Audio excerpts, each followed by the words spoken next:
Let's take up one problem based on this. This problem is also commonly asked in the exam. So please make note. Okay. Here.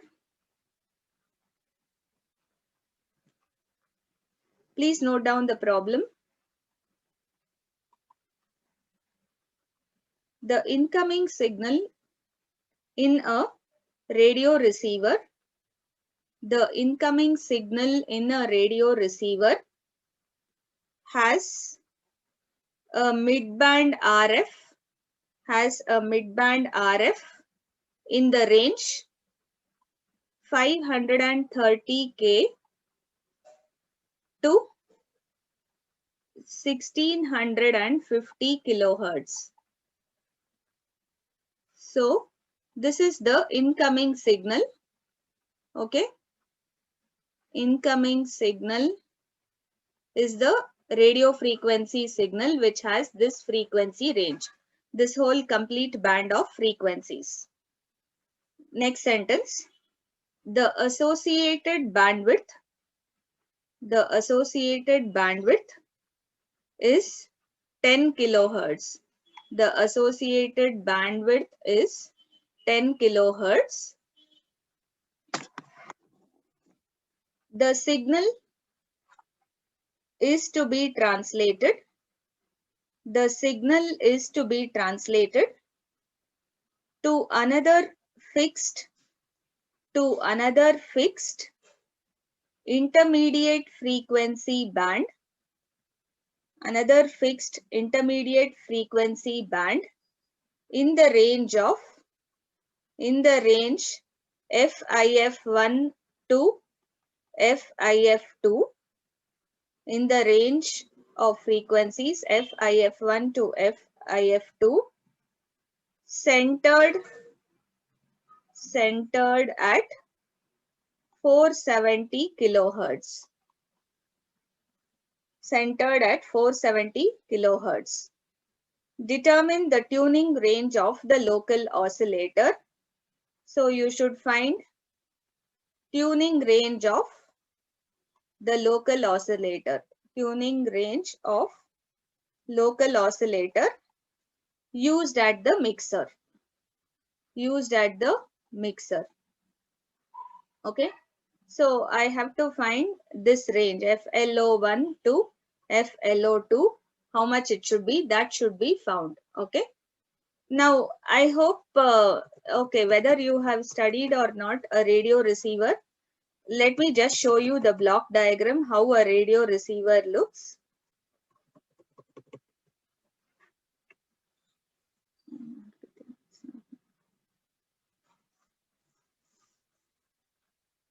Okay. So usually what you'll have a receiving antenna. You'll have, initially I have to filter out the required band of frequencies. So I'll have a band pass filter. This antenna we are going to call as low noise antenna, LNA, or we also call it as low noise block down converter, because it will reduce the noise and it will also convert from high frequency to lesser frequency. So we call it as LNBC, or it can also be just a low noise antenna. Okay.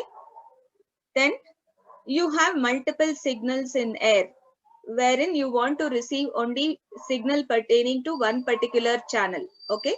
So you're going to filter out that particular channel, and that is the first RF filter. We call this as the RF filter, and whatever signal you receive here, that has the RF frequency.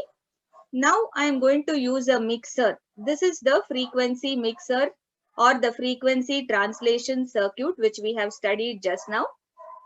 One input to that is the received RF signal. The other input is the local oscillator signal. This is the LO, local oscillator. Output of this mixer will surely have two frequency components, out of which we are interested in filtering out that frequency components which is what? Centered at 470 kilohertz.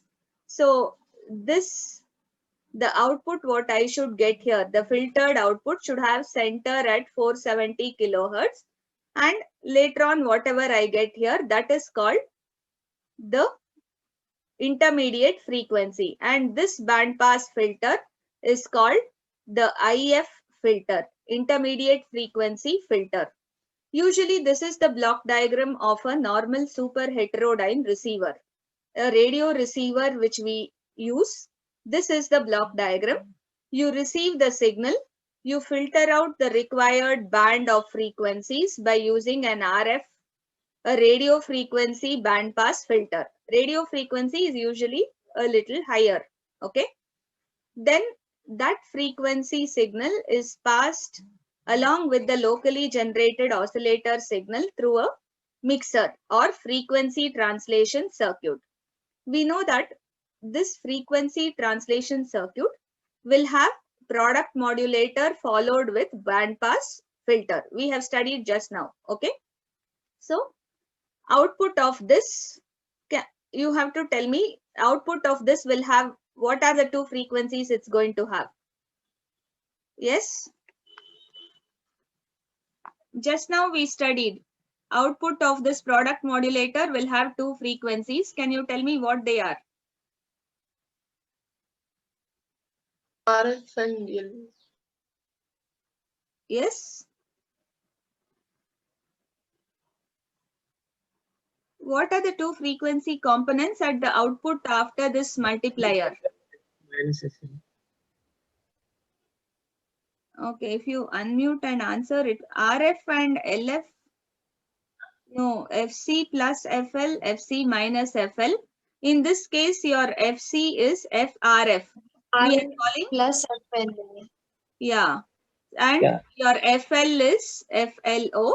So you'll have the two frequency components are FRF plus FLO, and the other frequency component is FRF minus FLO. Okay. So please understand this. We are just applying this concept in the problem, concept of frequency translation. Now, what is the RF frequency range that is given in the problem? 530 kilohertz to 1650 kilohertz. He has given a complete range 530K to 1650K. And what is the mid IF frequency given? 470K. The mid of IF frequency is 470. Is this 470 less than RF or is it more? This 470K is surely less than both the ends. So what type of conversion does this mean? Yes? What conversion is this? Downward translation. Downward translation or down conversion we call it as. You say here, since FIF is less than FRF, we have to downward translate or down convert. We have to down convert the given. This is what is done in a radio receiver. The same procedure is done. We have to down convert the given RF signal. So you receive at a higher frequency and then you down convert. 1 second, I'm not able to slide it.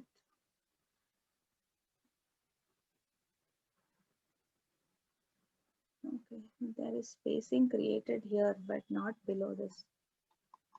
I don't follow why. Okay, anyway, I'll write it here only above.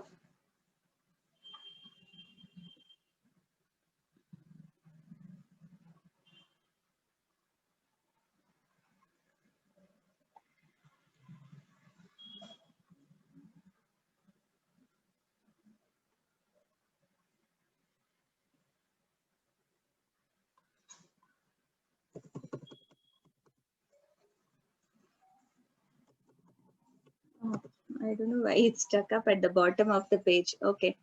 So what's the formula to be applied to calculate Now he is asking us to find what is the range of this local oscillator frequency. Tuning range he's asking. What should be the tuning range of the local oscillator signal? Tuning range in the sense I should have one lower end FLO1 and one higher end FLO2 for these two frequencies of the RF signal. Since a range of frequencies is given for RF signal, I should have a tunable range of frequencies at the local oscillator also. So you should have a tuner. Usually in a radio, you will have a tuner where you tune to 530K, you may be receiving one channel. You tune to 1650K, you receive another. In between multiple channels, you'll be able to receive. Okay. The whole range is given here. And for every particular frequency with a bandwidth of 10 kilohertz, see the signal transmission will be something like this. Say at 530K, I have channel 1 something. And that signal will have a bandwidth of 10K. That's all. Next. So 530, maybe 525 to 535, I can't use. Another, I can have another channel at 550. I can have another channel at 560 or 570. Okay. So with all small gaps like this, you can have multiple channels. Till 1650 kilohertz, you can go on having many channels. And every channel will be bought by some company and they will be sending their own transmissions. Say some news channel, some sports channel, whatever. Okay. So music, anything, every channel you can tune into. And if every channel I should be able to receive any of the given channel, then the local oscillator which I use should also have a tuner. Usually this tuner will be having what? A capacitor and inductor combination. Even just a capacitor with resistor is okay. So RC combination is present in a tuner where by adjusting that capacitor, I'll be able to get different frequency outputs. Actually, we'll see how this circuit is designed also. In the next module, in angle modulation, we are going to see how a local oscillator is designed and how I can get a range of frequencies from a local oscillator also.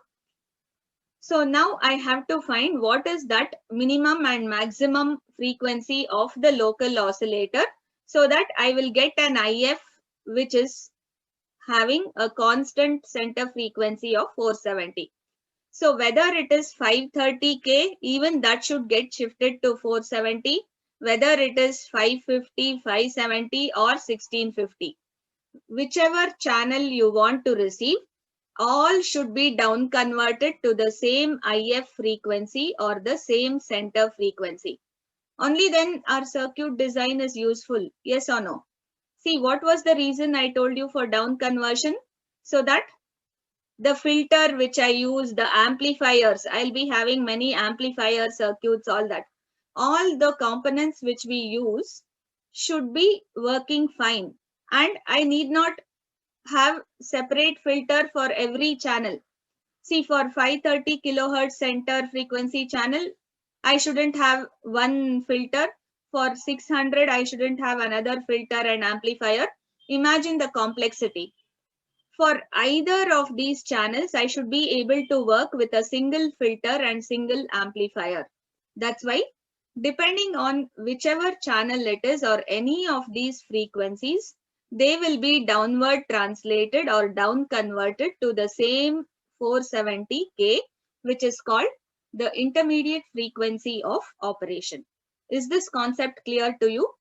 This is how our practical radios and even TV channels work. So you have multiple channels. We have other ways also. This is one of the simplest way. Is that okay? Yes or no? So now let us try to what? Find that.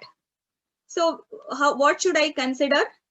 I should always consider FRF minus FLO. I should minus, or I told you you can take a difference. So you take either the difference frequency or you just take minus. FRF minus FLO should be equal to FIF. So for the first value, FRF1 minus FLO1 should be FIF, which is 470K. This is constant. This IF frequency is constant always. Therefore, can you find out what is FLO1? I am interested in finding the local oscillator first frequency, first part of the tuning. It is FRF1 minus 470K. How much are you getting? 530 minus, yeah, 60K. Correct, Lakshmikant. So 60 kilohertz is the first end of the tuning range. The lower end of the tuning range is 60 kilohertz for the local oscillator, and the upper end, same thing, FRF2 minus FLO2 should be equal to FIF. 1180K. 1180K. Okay. So FLO2 should be 1180 kilohertz. So you just write one sentence. Hence, the tuning range of the LO, therefore, tuning range of LO is 60K to 1180 kilohertz. How did you get 1180? 1650 minus 470. So if you do 1650 minus 470, you're getting 1180 kilohertz. So I should have a capacitor which could be tuned to generate a frequency of 60K or anything in between 60K to 1180. If I vary, I should be able to filter out any of these channels which I am interested in. Okay. So this is a 4 to 5 marks problem. They can vary the values, but you can get similar problems regarding frequency translation. I hope this concept is clear to you. If you have any doubts, please ask. Okay. So if you don't have any doubts, let's move on to the next. Okay, I think since I wrote all this with annotation, okay, this. How do I clean this out now?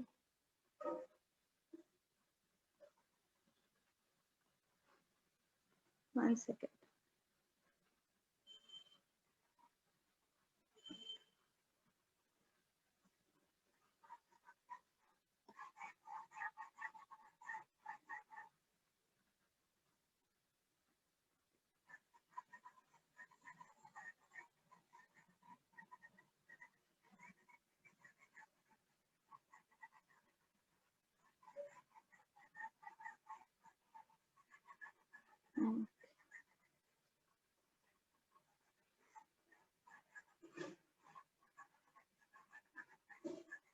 This doesn't give you a stroke eraser also. So I have to work with this.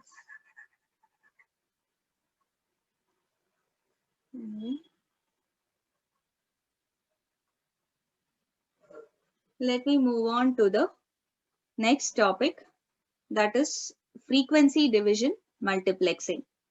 This is another very interesting way of operation. All of us know what is multiplexing, right? What is the meaning of multiplexing? Combining more than one signal and sending it on a common channel.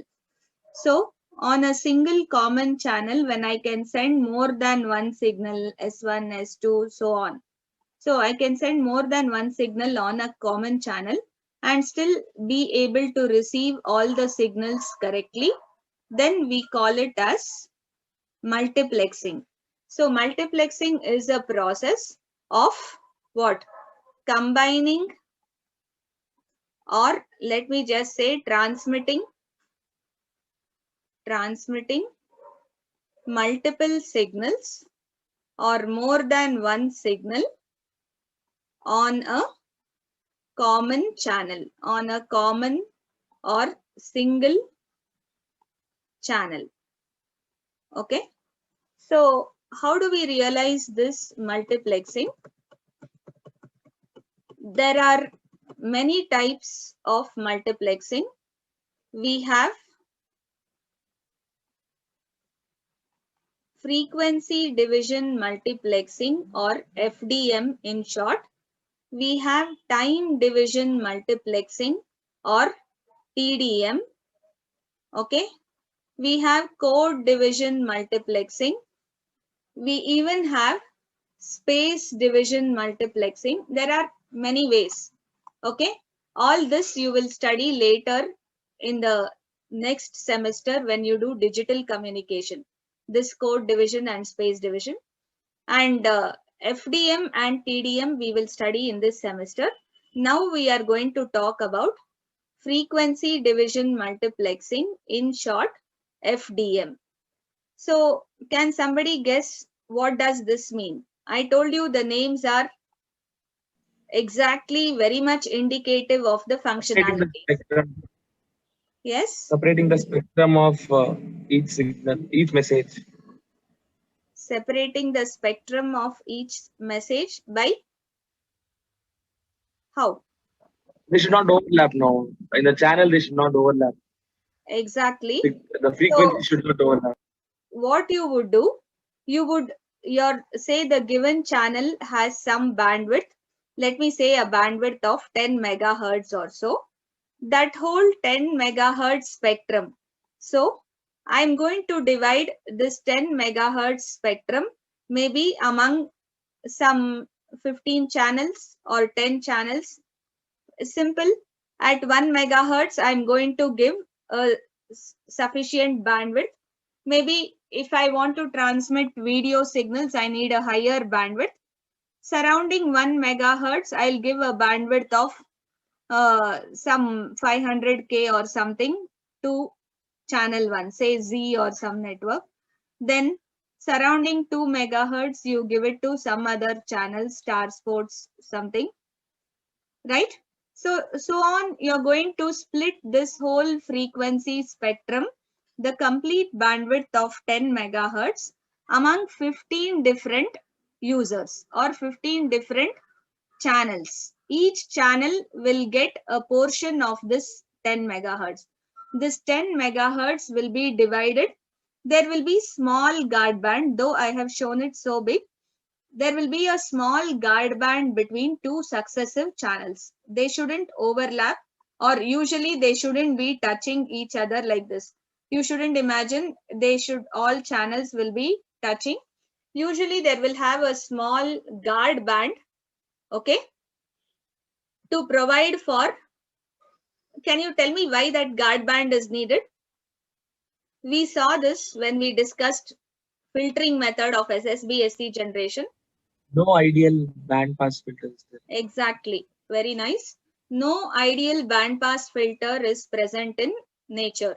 And you can't design ideal band pass filters which will fall suddenly like this. A roll-off rate cannot be infinity like this. So every practical filter will have what? An inclination or a roll-off rate in the range of 40 dB per decade or something like this. So it will surely extend like this. It can't be like this. It will be something like this, a non-ideal band pass filter. To accommodate for that, we should always provide some guard bands between successive channels. Okay. So whatever you want, you can provide some guard band or whatever. So anything, different channels here. The complete bandwidth of the channel will be divided in terms of smaller bandwidths and allocated to different users or different channels. This technique is called frequency division multiplexing, okay, where the complete channel bandwidth is divided among multiple users. Now, let's draw the block diagram of this FDM and see how it works. Okay. So FDM will initially have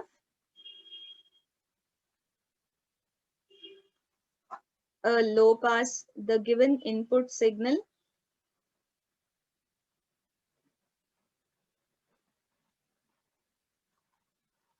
low pass filter. Let me call this as message 1. This low pass filter is modulated after the output of the low pass filter is modulated by using a local oscillator of frequency, say F1, and if you want to write the complete signal, you can say A1 cos 2 pi F1t, F1 or FC1, whatever you want you call, FC1 of t, that is the carrier.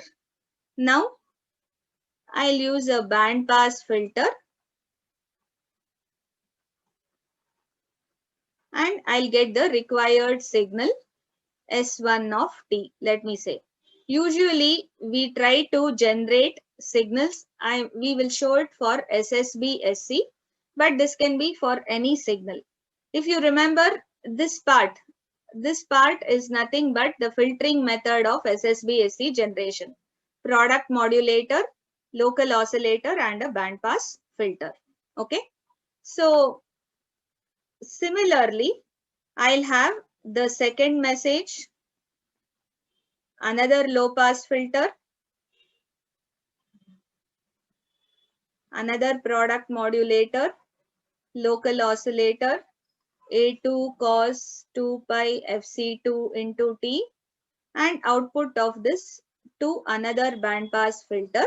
So the second message signal generates the second modulated signal, say SSB SC modulated signal S2 of T.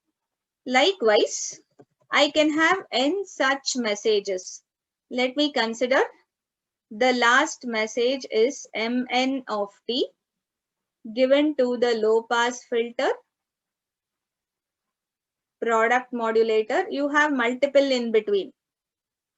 Local oscillator An cos 2 pi Fcn into T and a band pass filter. I told you what is the need for this product modulator, local oscillator, and band pass filter. It is used for SSB SC modulation of the signal. Can someone tell me what is the need for this initial low pass filter? Any guesses? What On may the be higher the need? frequencies I mean, they won't contain much information now. They're not required. Okay. So high frequencies in the message, certain high frequency components depending upon the type of message. As I'm telling you, we are using SSB here.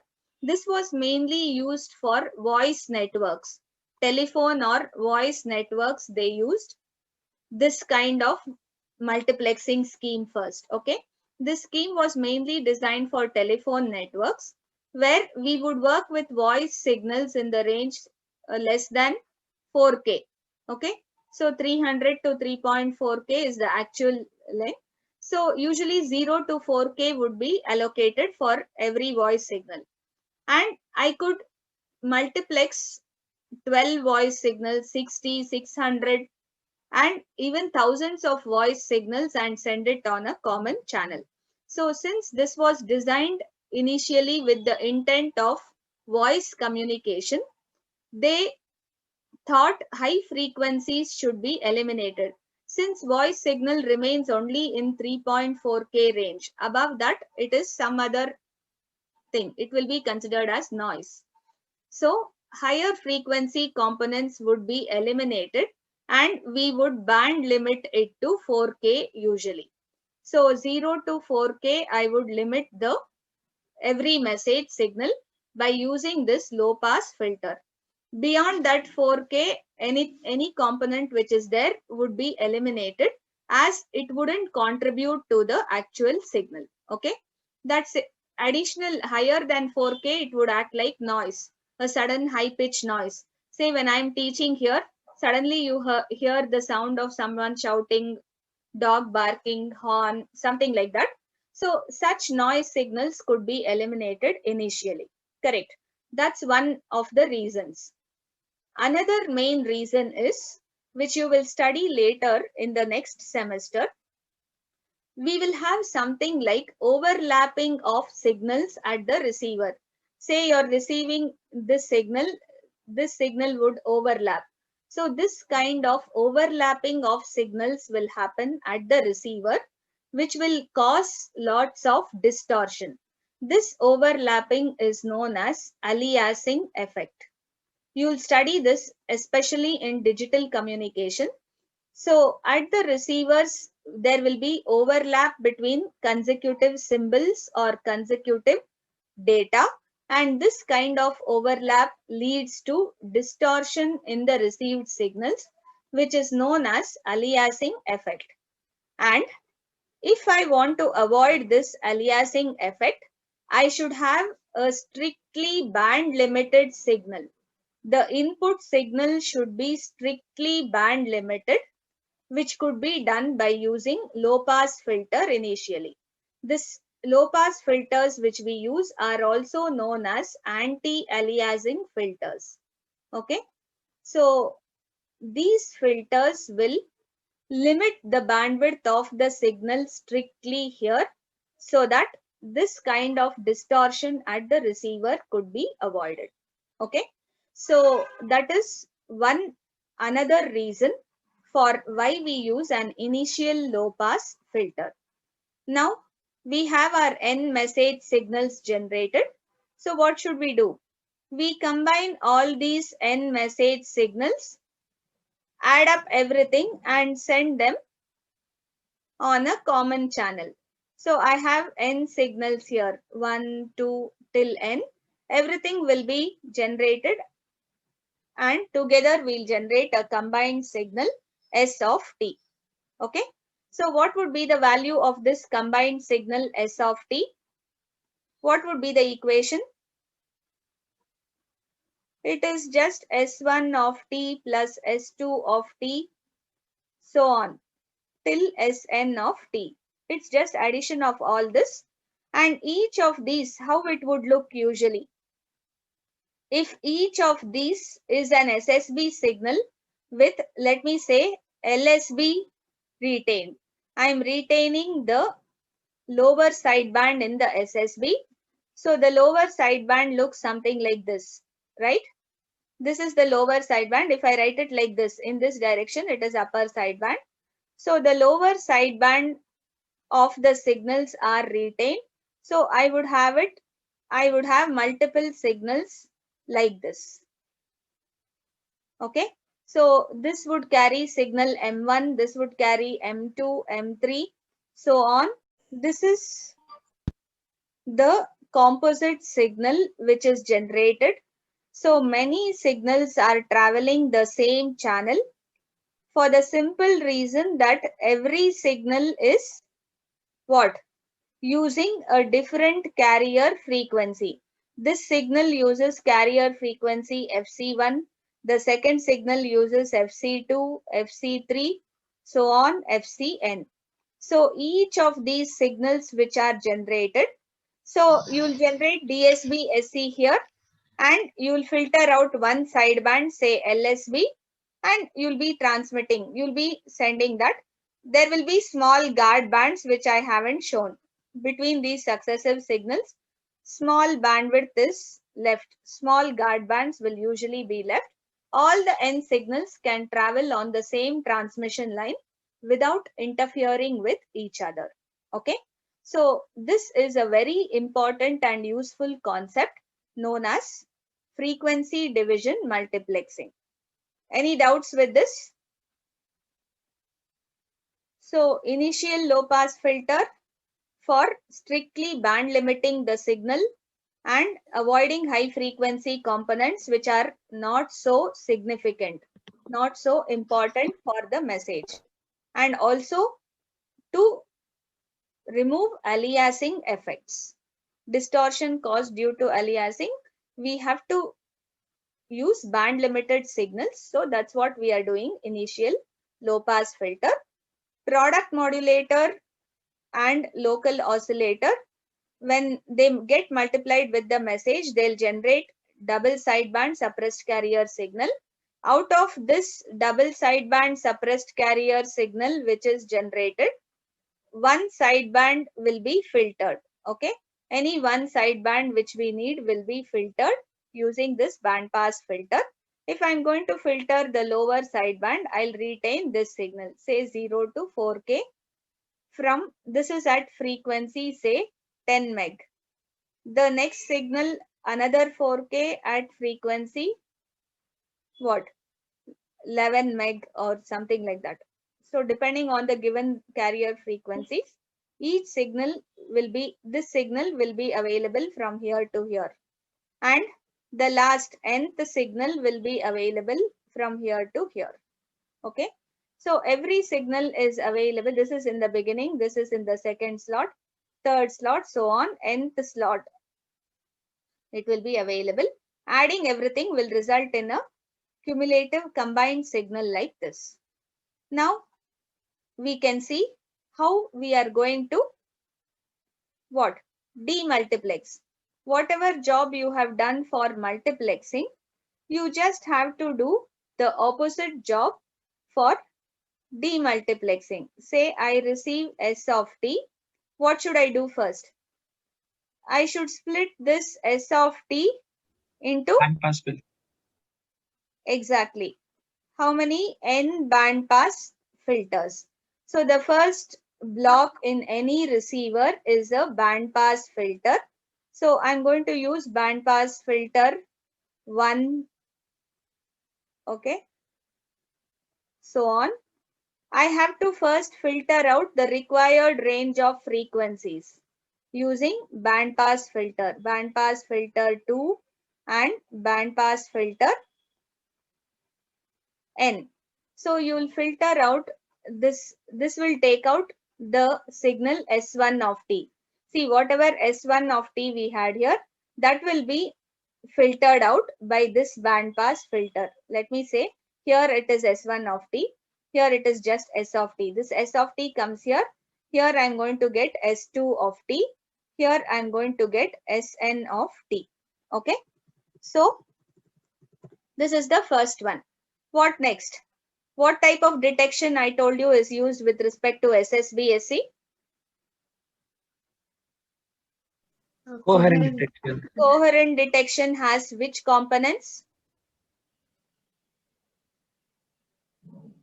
One product modulator and a local Low oscillator pass. which will generate a signal, a carrier signal which is same as the transmitted carrier. Remember, with coherent detection, I need the local oscillator signal frequency to be same as the transmitted carrier signal frequency FC1. So I should generate cos 2 pi FC1t. Amplitude can be anything. So once you multiply, the output will have many product terms, out of which I'll filter out the term where I have the message component. So if I want the message, I should always use a low pass filter. Yes or no? So message signal is of low frequency. So use a low pass filter. Here you will be able to filter out the required message signal M1 of t from S1 of t. Similarly, from S2 of t, use the second coherent detector. Coherent detector will have product modulator with locally generated coherent carrier FC2T. That output, the product will then be sent through a low pass filter so that only the low frequency message signal M2 of t will be extracted. All other unwanted terms, see, whenever you have a multiplier, you should remember we will have many unwanted terms. Okay, out of many unwanted terms, whichever is wanted, only that you're going to filter. So if I use low pass filter, I'll be able to filter out the required message signals M1, M2. So on here you have to show dots. Another coherent detector, product modulator, local oscillator, cos 2 pi FCN into T, low pass filter N, to help us get the nth component of the message which we had transmitted. If you observe here, whatever we used at the multiplexer at the transmitter side, LPF first, product modulator with LO next, local oscillator, then BPF. You just have the reverse here on the receiver side. On the receiver side, what are you having? You have BPF. It's like a mirror image. Here BPF was the last stage. Here BPF is the first stage. Then product modulator with local oscillator, then low pass filter. It's like a mirror image of the transmitter block. This is the demultiplexer block. So the demux would look like this. Demultiplexer or demux. This is the multiplexer. So this concept is called frequency division multiplexing, in short FDM. Very, very important, a sure question in the exam and very useful. It's a very useful concept. If they ask you to draw FDM system fully, then you draw the transmission and receiving or the multiplexing and demultiplexing like this and explain everything in words. So why we need initial low pass filter? Next, we use filtering method to generate the required modulated signal. Then we add up all the different modulated signal. Each signal is modulated at a different carrier frequency. In many textbooks, what they do in many books, they combine all these oscillators. All the oscillator, they combine all these points together. So all these points are taken together and fed to a common oscillator. A common oscillator feeding all these points is possible if this oscillator is tunable.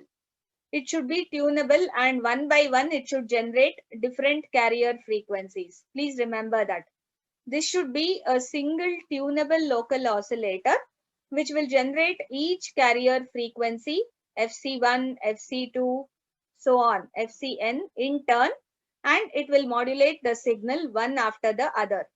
So what they do today, instead of using so many different local oscillators. See, if I have 3 signals, I need 3 different oscillators.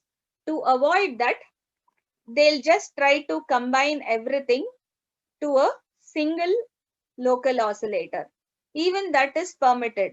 Instead of using so many local oscillators, I'll combine the whole thing, this signal,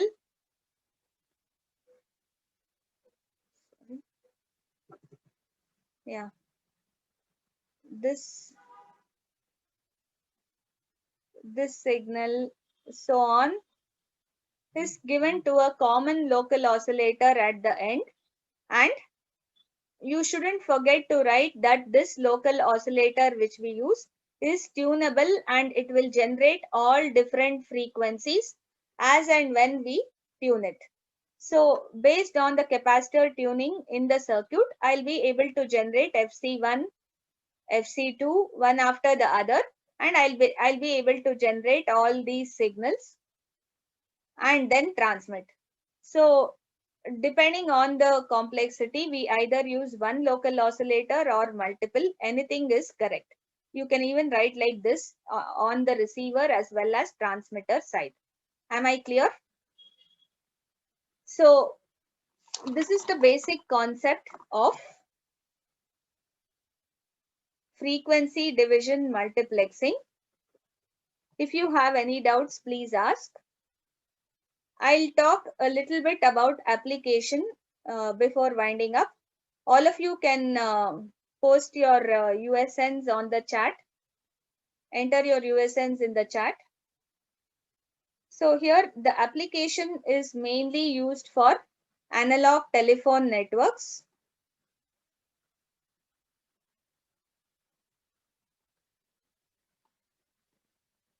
Okay.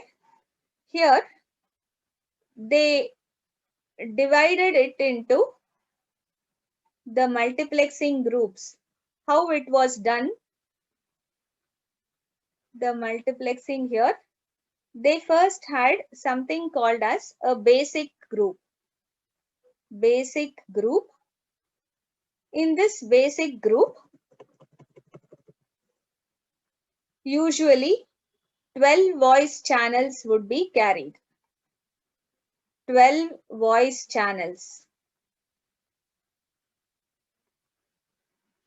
Each of every voice channel would need 8 kilohertz. Any guesses? I was telling you 4 kilohertz is the limit for voice. Why we need every voice channel for 8 kilohertz?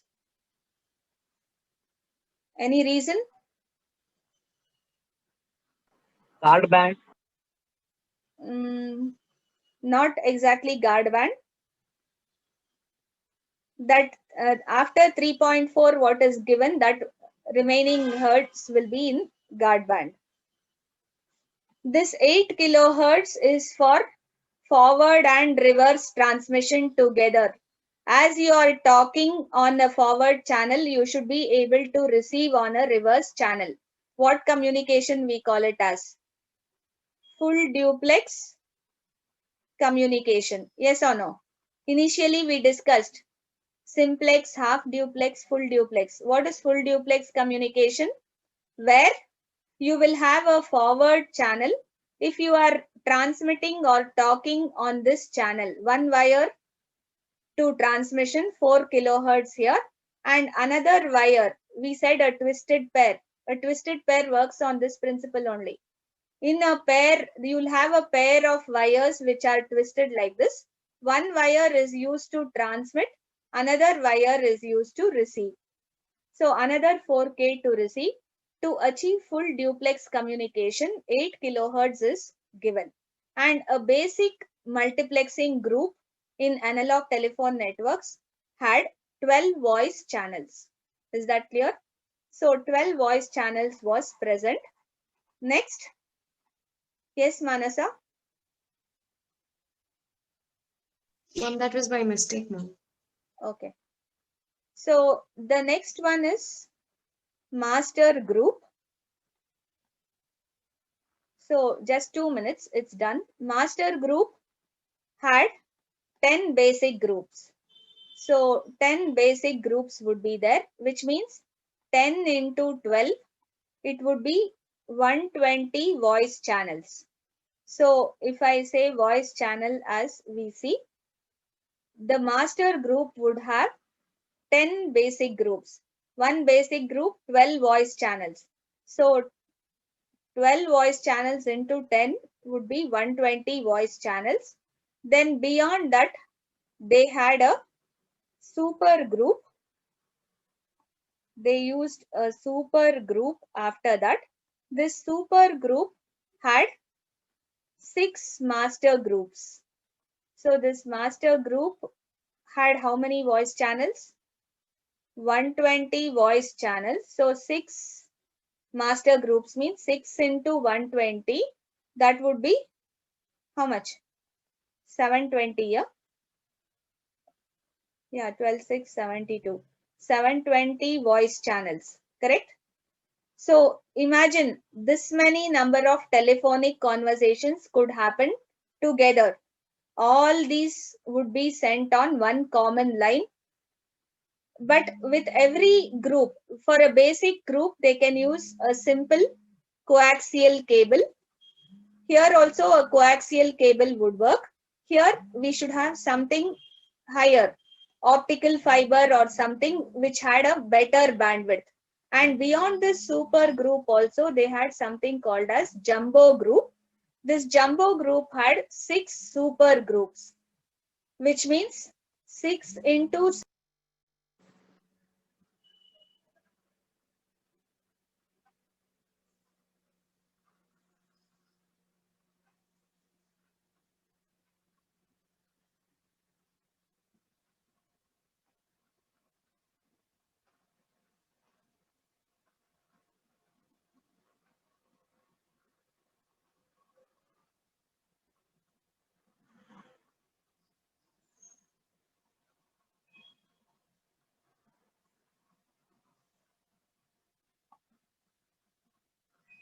Okay, sorry, I think I lost the network. This is the last. Jumbo group was the last. So we have 6 into 72, which may be how much? 4320 voice channels approximately, right? So this was the initial classification which was used in analog telephone networks in the earlier days. Okay. So this is just an application example of how multiplexing was done.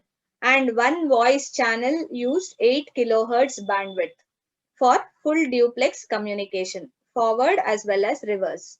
So as you are talking, you can also hear in a telephone. The same thing was implemented way back. Okay. So this is about frequency division multiplexing and frequency translation.